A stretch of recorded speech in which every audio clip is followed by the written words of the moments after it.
Hello and welcome back to the Office of Undergraduate Research Profiles. We are here today with Dr. Nicole Campione-Barr from the Department of Psychology.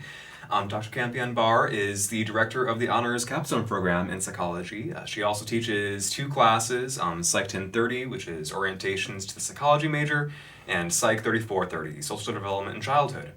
In addition to that, she leads the Family Relationships and Adolescent Development Lab, doing research into relationships between parents and children, especially with sibling ordinal status. Is there anything else? No, definitely focus on family relationships during adolescence in particular, and sort of how all of those relationships within the household work together to impact adolescent mental health and well-being. Nice. Okay. All right, let's get into it. So what is research in your field? Within my field, within developmental psychology, most of our research is following children over time and watching them grow and develop and see how changes within that process impact their mental health and mental well-being. So for us, a lot of times that includes things like questionnaires, interviews, observational interactions where we're watching kids relate to other people in their family or their friendships or romantic partners. And typically we are following these kids over time for many years. So some might be short term where we are looking at different groups of kids at different ages, and sometimes they are more long-term follow-ups where we are following kids or families over multiple years throughout their lifespan. Is there a large difference in between the different subfields of psychology? Psychology is definitely wide-ranging in terms of how research looks in those areas. So we think of psychology as a hub science because it really does incorporate many different subfields. So cognition and neuroscience, which is definitely going to be more studying specific brain features or specific brain and memory functions. Their research looks different. Typically, it's much more experimental design in terms of bringing individuals into a lab setting, maybe sort of having different conditions under which they are doing different tasks. Similarly, within social psychology, they often also have experimental designs, either in person or online, that are looking at different conditions under which people interact with the world. So those types of psychology fields definitely have different ways that they function and that they conduct research. And so it's a wide variety of different types of research being conducted within psychology. Nice. What is the lab culture? I think that's also wide-ranging within psychology because there are so many different features. So in some cases, we see a lot of very large labs with multiple graduate students, postdocs, and undergraduate researchers all working together under typically the hub of a primary investigator. In other cases, it's smaller individual research projects that are being conducted by each member of a lab, and that everybody is just sort of maybe using the same space but kind of rotating around the same orbit. So it can be extremely wide-ranging within psychology, but there's typically lots of opportunities for undergraduates to get involved in research. That's good. How do undergraduates get involved in research in the psych program? For our department, we have a couple different opportunities for students, whether they want to volunteer in a lab. In some cases, more often during the summers, they might get paid in the lab. But probably our most common way that undergraduates get involved in our research is by utilizing research credit, course credit. So we have Psych 2950 and Psych 4950 that allow students to participate in research and get a good feel of what it's like to be researching from the inside, but also receiving psychology credit towards their degree for part of that program as well. Cool. What skills are necessary for an undergraduate to do psychology research? Quite honestly, a lot of the skills to begin with have a lot to do with paying a lot of attention to details. We have very specific protocols in a lot of ways that students need to follow very explicitly. So we don't let students run off the rails. There are very specific scripts when they're talking to participants in the studies. There are very specific steps that they have to take with some of the equipment like eye tracking, or we also do fMRI research within psychology. So there's a lot of very specific steps that are taken. So anybody who can do a good job of paying attention to the details that are required, trying to make sure that there's consistency, and definitely just a general interest in human behavior and how sort of we function within the world is going to be really helpful to students that are doing this kind of work. Are there certain classes or other knowledge things that would be like a requirement to get into research? We typically don't have any specific prerequisites before students get into research, but we do strongly encourage our students to take the research methods sequence. So we have a 2-semester research methods 1 and 2 courses that students take in our department, especially if they're psychology majors. So 3010 and 3020 are really exceptionally good preparations for doing that. But we often see that a lot of our students get involved earlier than when they take those classes, and might be taking them sort of concurrently and sort of getting the opportunity to see what they're learning in class be applied in the lab as they're sort of going through that work. Are there non-psych majors that do research in psychology? Is that common? Yeah, we definitely have a lot of people who come to psychology to do research because maybe they are in a department that doesn't have as big of a culture of having undergraduates participate in research, but in a related discipline. So we have students that are coming in that might be from sociology, social work, education, as well as health sciences and pre-med coming in and doing work, particularly with more of the neurology side of things and sort of the neuroscience aspects. So we definitely have students come in and participate. Most of those students tend to at least get a psychology minor at some point, but we tend to have quite a few students from all over campus. Nice. Are there any like hard skills like computer programming or soft skills like you should be really good at communication to do research? It definitely varies widely.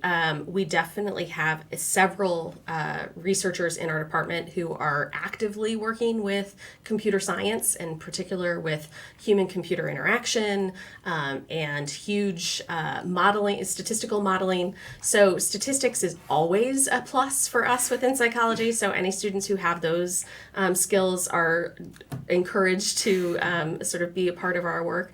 But also computer science, programming, those types of things work really, really well with the aspect of some of our disciplines. Other aspects have to do with how well can you relate to members of the public, how well do you talk to children in my lab, sort of discussing things with parents and families and kids. Those can really come in handy. But it really depends on which sub-area of psychology you're most interested in. That's going to really determine what some of those additional skills would be helpful. Nice. What are the expectations of an undergraduate doing psychology research? So for a lot of our researchers, we tend to ask that students participate in weekly sort of number of hours within the lab. So for our students who are taking either 2950 or 4950 credit, the typical rule of thumb is that for every 1 credit hour that they are receiving, that they are participating in about 3 hours worth of research per week in the lab. So most of our students that are doing a 2 or 3 credit hour sort of opportunity within the lab for a semester are working somewhere in the neighborhood of 5 to 10 hours per week in their lab. And that typically involves, running participants through actual data collection opportunities or recruiting new participants into the lab. So that sort of time commitment is what we're sort of looking for. And it's really, really helpful when students do sort of stay in a lab long term, because we're able to sort of build on what experiences they've already had, make them sort of move through the system in terms of level of responsibility that we can give them in the lab. But sometimes students are really interested in sort of bouncing around and trying a few different types of research to figure out what's the best fit for them. Either of those options are completely welcome, but it really has more to do with what you want to do with it long term. How do the undergraduates fit into the research space? Like, are they helping develop projects, or are they more like, often like more lab technical side? Typically, they start off much more on the lab technical side. So that might include sort of walking participants through survey data collection or interviews, or helping to set up the physical space that they are in. But as they start to get increasingly more engaged within research and understanding what's happening in that lab, we typically see undergraduates start to assist graduate students or postdocs or PIs with increasingly more intricate pieces of the research, which might give them an opportunity to be on publications and to work through that process, all the way up through those students who participate in either our honors or independent research capstone, which is a year-long capstone where students develop their own study and work with a faculty mentor to sort of come up with the actual process from start to finish and writing up a journal-length manuscript about the actual study that they conducted. What are some interesting projects that are currently going on in psychology at Mizzou? We have such a wide range. Right now, within our developmental psychology space, we have multiple researchers who have been examining the role that COVID-19 has played in family relationships, in child development, in child mental health. And so in a lot of those cases, they were done more as online opportunities for kids and families to participate in surveys. In other cases, we have researchers who have been doing interviews with parents and children about their experiences within the family and household. And so we've seen a lot of that sort of take hold in the area recently. We also have several researchers who are particularly interested in memory and aging, and so how that works from the differences in the processing that how we understand the world and how we remember what we learn from childhood all the way through aging and older adulthood, and sort of seeing where the declines start to happen. We have a very large group of faculty who are particularly interested in addictions and alcohol use and how that impacts individuals and their mental health, and really trying to understand the process of addiction and what that means to our well-being. So we have a wide variety of types of work going on in our department, but those are some of our bigger areas that we see people very engaged. Are there like typically programs that could get you placed in like a lab like that? I know, I'm just saying this from experience, because we had the like summer undergraduate orientation for like the summer researchers and stuff with the Office of Undergraduate Research. Mm-hmm. Happened lately, and I know like a lot of them were going into the alcohol addiction lab. Yes, there, yes. Yeah. So we have a few different opportunities. The couple that are particularly more formal opportunities that help students sort of find their way, we do have the Psychology Scholars Program, which is for freshmen and sophomore undergraduates in psychology who are typically either first-generation college students or from underrepresented backgrounds. And those students are placed in 3 different labs and do 3 different rotations within the first semester of the program, and sort of understand a little bit more about what different areas are and different labs are doing within our department. And then they sort of rank order those labs for participation for about 3 credit hours worth of work in the spring semester, and actually do more in one lab and sort of see that more intensively, with the idea that we're trying to get more students involved earlier in the process. Some of the other programs that we do have a couple of summer programs, although most of them tend to be for students coming onto campus from other institutions and getting to know our work. So the MU Arts program is sort of run by the addictions group within our department, and they typically bring in undergraduates to really sort of understand what addiction science is all about during the summer. And then our honors and independent research capstone as seniors is really open to any student who, the honors capstone piece is only open to students who have a 3.5 or above, but the independent capstone is an opportunity for any psychology major.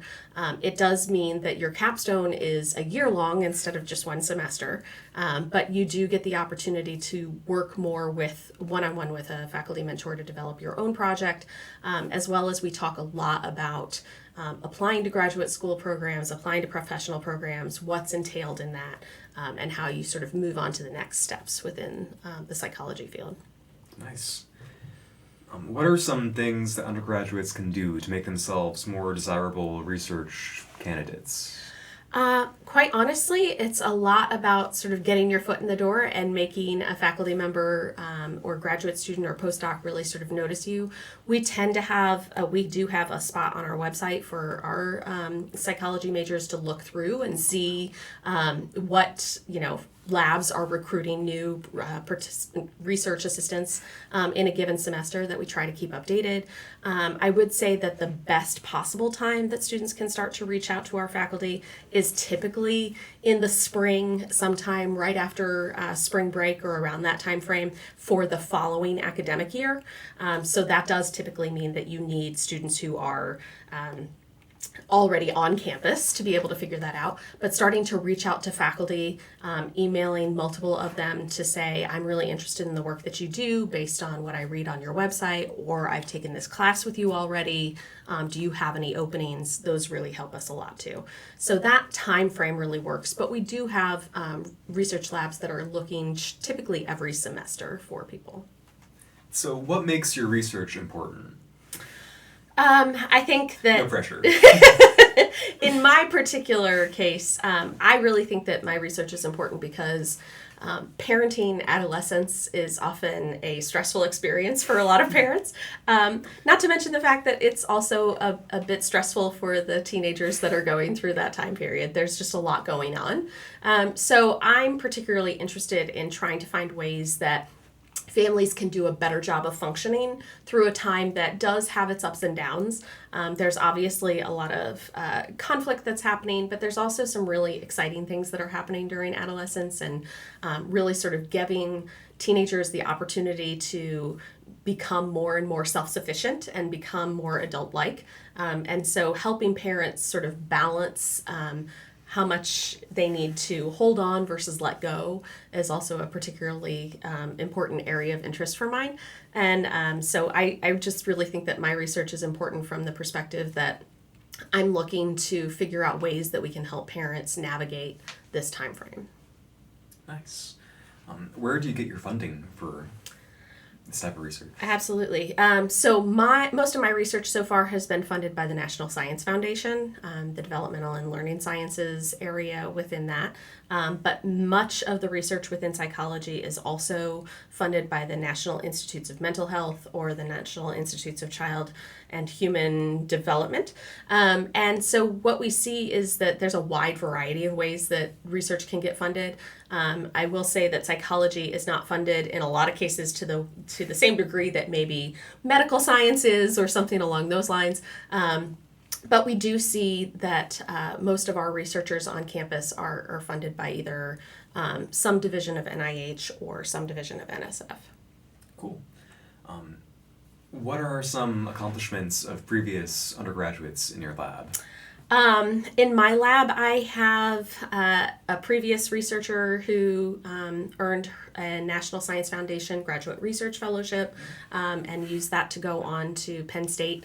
And we have several researchers who have done really well through the process and gotten strong scores with Ford Fellowships and other programs that way. Multiple of my students have won the Midwestern Psychological Association Regional Research Award from PsyChi, which is the International Honor Society for Psychology. And I would say that I probably have about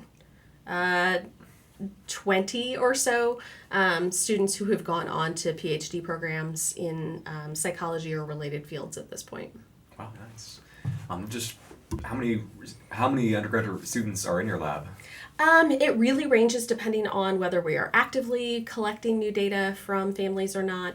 When we have families coming into the lab for our research, we typically need somewhere in the neighborhood of about 10 to 12 undergraduates.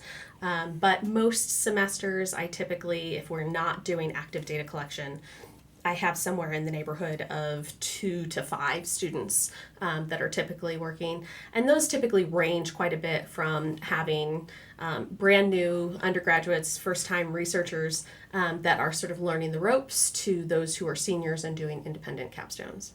Cool. What projects or discoveries has the Department of Psychology here at Mizzou contributed to historically? If there's been any big thing, super cool, or is there anything you want to brag about about the department? Well, I will say that our addictions area is probably one of the best well-known in the country, and so that's definitely something that has grown quite a bit. And now we have a more interdisciplinary center called No Care that is really interested in addictions research and sort of helping broader Missourians with addictions issues. But we definitely have, wide-ranging experts in our field. We have experts in every, major sub-area that have really gone on to show us that we are really doing the best type of work that we possibly can. In our previous history, we have more scandals from the 1900s of one of our former chairs for the department was actually really involved in research on sort of sexual experiences of individuals that obviously was a little bit difficult for some conservative areas of Missouri to really be excited about having us be a part of. And so some of them were getting in trouble for work that was really scientifically valid and something that we needed to know a little bit more about. But we definitely have a booming department. We have world-renowned experts in addictions, in working memory, in developmental psychology, within social psychology. We really do have exceptional researchers in our department, and most students that are interested in just about any area of sort of social science, human science, and sort of how behavior functions within the world will be able to find somebody to work with. Nice. What was is there one project or something that you contributed to that you feel most strongly about is a really impactful thing, just your favorite I would say that I've really enjoyed a lot of different areas of my research. Some of the things that I have been most proud of is work investigating sibling conflict and the role that it has in adolescents' sort of well-being. And in particular, I was interested in what adolescent siblings are fighting about. And so in my area of research, I found that siblings typically have two different sort of camps of arguments. One is about issues that we call equality and fairness. So just divvying up household goods and household resources, whose turn it is to do the dishes and whether or not you get to sit in the front seat of the car, which is always an issue for pre-adolescents on up, as well as things like deciding how to play a game or whose turn it is on video games or things along those lines. But those are more about issues that siblings just sort of utilizing the same space and the same resources are constantly going to have. It's that give and take sort of piece. But there are other areas that are more about invasion of sort of the personal sphere. So hanging around when the other one has friends over or going into their room without asking, that are definitely things that teenagers feel very personally because they're already trying to sort of espouse more independence and autonomy, and they don't really want siblings checking in on them or invading their space. And so those are areas that we really see that siblings have a lot of conflict over. And those invasion of personal issues tend to make people feel as though they aren't necessarily being respected and can make them more anxious. Whereas those equality and fairness issues we find are more detrimental to issues of depression if it's not something that parents do a good job of trying to divvy up and trying to create more equality across them. So we have really looked into those areas and how sibling conflict can impact us negatively. But we also find on the positive side that those equality and fairness issues don't particularly have much difficulty or harm to the quality of the relationship itself between siblings. But those invasion of the personal conflicts really do. So they can have a negative impact on the level of trust and communication and support that siblings feel from one another. That's really cool.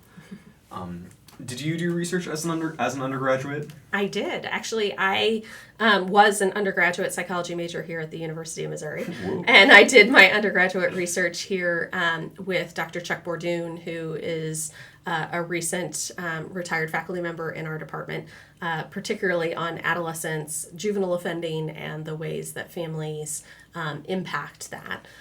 So I was particularly involved. I believe I started working in the lab at the very beginning of my sophomore year and was in the lab through senior year, and it definitely helped inform what I wanted to do and really helped me move forward in terms of determining that that was a clinical psychology lab. I didn't really want to do that part. I wanted to do more developmental psychology, that I could be working more with families from a wide variety of spectrum, and that I was particularly interested in continuing to do research rather than the more applied side of psychology, of therapy, or any of those types of issues. Where did you go to grad school? The University of Rochester in upstate New York. So I really enjoyed my time there, and it's working with Dr. Judy Smetana up there. She's an expert in parent-adolescent relationships, and then my sort of contribution as I was moving to more independence had more to do with adding sibling piece into that. Nice. What have been some struggles that you've had to overcome in your research? I would say, well, one, the COVID-19 pandemic was definitely a struggle that we had to overcome, just in terms of figuring out how to really sort of retool certain things. But it was also really helpful in that we were able to think about how we might contact families, how we might get them to participate in other ways, utilizing technologies that have been around for a while, but not necessarily something that we would have thought of in terms of the research setting until we were required to think about that. Other struggles have been having fantastic ideas, but the funding process takes a long time and is daunting to go over multiple revisions to get that. And quite honestly, families that participate in our research, our biggest sort of funding piece that we're looking at most of the time within our research has to do with paying participants for their time and energy within our lab. And if you can think back to being a teenager, you'll also remember that you've got a lot of demands on your time, and if you're going to be participating in a study, you're going to want to get paid pretty well to do it. So those are some of the challenges that we see quite a bit. We're also finding it really difficult to get families to participate in research because there are so many demands on their time. And so very few families want to come into a lab or have researchers visit them in the home. But that naturalistic sort of getting to see families participate together is such a huge piece of what makes our work impactful. So we can do a lot over online questionnaires or things along those lines, but it definitely doesn't give us as much information as seeing families interact with one another. What are some things you like most about being a researcher? I just really like that my job doesn't stay static at all, because I'm constantly moving on to a new study or a new area. It's definitely within, sort of the same realm. But what I'm studying, this year is very different from what I was studying 5 years ago, even within the realm of family relationships. So very little stays the same. I also really enjoy the fact that because I'm constantly having new undergraduates and new graduate students come into the lab, they really infuse the lab with new interests and new ideas, and bring a lot to what we're doing. And so that really makes me feel like it's constantly fresh and new and something else that we haven't done before. Nice. how has the research landscape changed since you began? I think that the part that has been really interesting is that when I first started in graduate school, at least, it was pretty common for the work that I do to be funded by the National Institutes of Mental Health and sort of areas within that.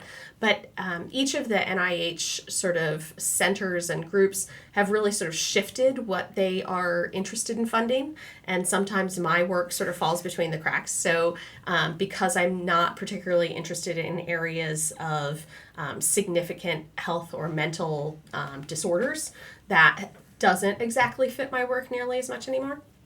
And so it has been interesting throughout the course of my career of learning how to do things differently than, say, my mentor did, and having to go out and find different sources of financial support. And thankfully, because what I want to do does have more to do with the basic science of families and understanding their functioning, the National Science Foundation has been really helpful in that. Nice. What are the benefits of an honors thesis for psych students? Absolutely. I think that it's really the first opportunity that our students get to do something independent from start to finish.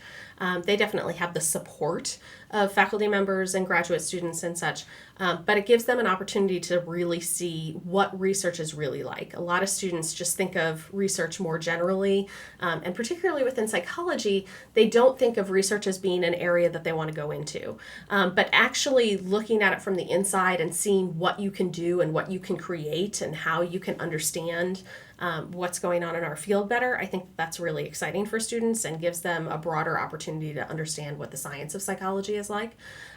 But also from a more personal perspective, students who graduate with having completed an honors capstone, in addition to having excuse me, a 3.5 or higher, also graduate with departmental honors in psychology. And so that might be something that students are particularly interested in having on their diplomas and transcripts. Nice. Okay, and one last question. How do you translate your findings into actual media that can be used to impact the parent-child relationships and sibling relationships? So actually right now I'm participating this coming year in a new program to campus called MU Engagement Scholars. It's offered through the Connector, and it's a joint effort between the Office of Research and also working with Extension. And so I'm actually going to be going out and giving sort of parenting workshops about parenting teens, and how parents can sort of navigate both conflict and communication challenges with their adolescents.